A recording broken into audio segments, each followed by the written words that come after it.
Happy Christmas from all of us at the Solas Centre for Public Christianity. You know, I love Christmas. I love everything about the entire Christmas season. I love the food. I love the decorations. I love the chance to spend time with family and friends. And I especially love the carols. I've always loved carols ever since I was a child. And perhaps of all the carols that are sung traditionally this Christmas season, my favourite of all of them, I think, would have to be O Come, Emmanuel. Because I think just among all of the carols, it so beautifully sums up for me the message and the event and the miracle that stand at the heart of Christmas. Emmanuel, God with us. Because amidst all of the other excitement and noise and distraction, you know, it's easy even for us as Christians to forget that the central event of Christmas was when God himself stepped into history, stepped into the frame in the person of Jesus and came to us as that little baby in a manger. But of course, one of the other things that goes on at Christmas is gift giving.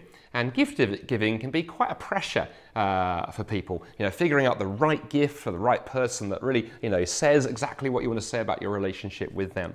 And somebody once remarked that actually there are three characteristics of the perfect gift. The perfect gift needs to be personal. If I want to buy a present for my wife, it really ought to be something that I've personally chosen and thought about and given time and effort and consideration to, not just the first thing that the algorithms on Amazon have automatically suggested to me. Perfect gift needs to be personal. The perfect gift also needs to be paid for. It's all very well getting the ideal present, but if it ends up burning a hole in your credit card for the next 2 years, something has gone wrong somewhere. The perfect gift needs to be paid for. And then the perfect gift also needs to be meaningful. When I'm buying a present for my wife, I want it to communicate something about my love for her, the significance of our 21 years of marriage together. So the perfect gift needs to be meaningful. And what's interesting, when you look at those three characteristics of the perfect gift, that it's personal, that it's costly, and that it's meaningful, those also happen to be the characteristics of the gift that God gave to us that first Christmas when he came into space and time and history in the person of Jesus. The gift of Jesus that first Christmas, it was personal. God could simply have sat up there in heaven, sending down commands and instructions and directives, distant and removed from this world of pain and suffering sometimes. But that's not what God did. Rather, God stepped into history, came himself into space and time, came as that little baby and walked and talked with us. It was a gift that was incredibly personal. The gift of Jesus that first Christmas was also costly. You know, it's easy to forget when we celebrate Christmas that a few months ahead lies Easter, when the story of Jesus culminated in his death on the cross and his resurrection.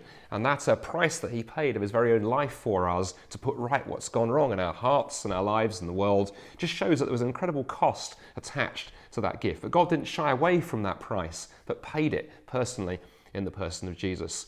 And then thirdly, the gift of Jesus that first Christmas was meaningful. Because you see, Christmas is not just about carols and presents and food and family. Christmas is about something much, much deeper. Because if the Christmas story is true, if the message of the Gospels are true, if Jesus is who he claimed to be, not just merely another first century religious figure, but God come in the flesh, God stepping into space and time and history, that changes everything.